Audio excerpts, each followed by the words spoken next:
Lietuvos nacionalinės rinktinės futbolininkai šiandien prieš pietų susirinko į stovyklą, o vakare jau liejo prakaitą Lietuvos futbolo federacijos stadione, kuriame sekmadienį lauks Slovėnijos rinktinės barjeras. Kaip ir įprasta, pirmosios treniruotės yra labai laukiamos futbolininkų, kurie vienas kitam nori pademonstruoti, ką išmoko per pastaruosius mėnesius, kuriuos visi praleido savo klubuose. Šaunu atvažiuoti rinktinę, pasitikti savo draugus. Šiandien tokia pirma treniruotė, biškį pajudėjom, kas žaidė vakar už vakar, tai prasibėgo.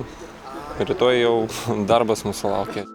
Lenkijos čempionate per 7 rungtynes 4 kartus pasižymėjęs rinktinės kapitonas džiaugiasi, kad puikiai įvarčius sekasi mušti visiems rinktinės puolėjams. Gerai, kad turim tų puolėjų, kurie muša įvarčius ir tikrai lauksim. Tikiuosi, kad bus tų įvarčių ir su Slovėnas.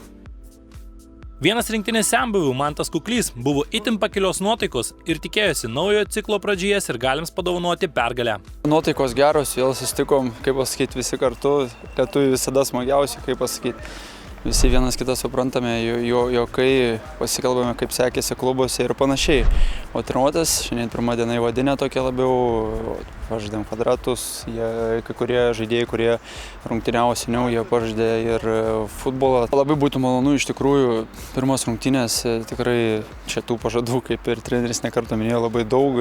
Iš tikrųjų, čia turbūt visi tikrai pažadame atiduoti visas širdis ir pasistengti tą ciklą pradėti pergalingai.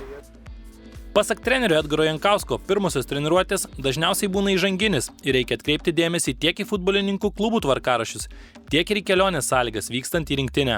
Kadangi žaidėjai paskutinės rungtynės žaidė ne tom pačiom dienom ir dėl to teko padalinti komandą į dvi dalis ir žaidėjim, kurie žaidė už vakar, tai šiandien buvo tokia atstatomoji treniruotė, su kitais padarėm tokią lengvą įvadinę geros nuotaikos treniruotė. Viskas gerai, visi atrodo laimingi, sveiki, kas yra svarbiausia. Treneris tikina, jog stovykloje svarbu atkreipti dėmesį ne tik į techninės ir taktinės detalės, tačiau ir psichologinius dalykus. Visų pirma, labai svarbi yra ta komandinė atmosfera, kuri mums leidžia tikėti ir siekti mums reikalingų tikslų, reikalingų rezultatų.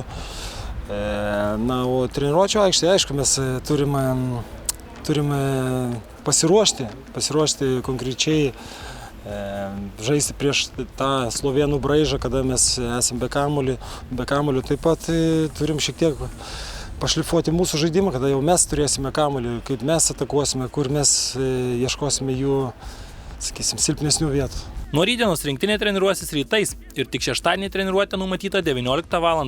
Lygiai tokiu pat metu, kaip ir sekmadienį laukiantis mačas su Slovėnija, į kurį bilietų sparčiai mažėja, o juos įsigyti galite ticketmarket.lt.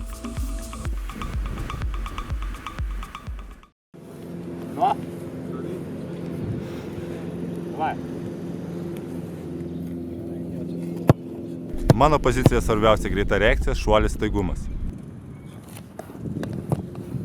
Daug dirbsiu dar labiau stiprindamas savo šuolį, kad atrankos cikle aklinai uždaryčiau varžovams vartus. Rinktinė pažada kovoti. Ateikia palaikyti rungtynėse su Slovėnija ir Malta.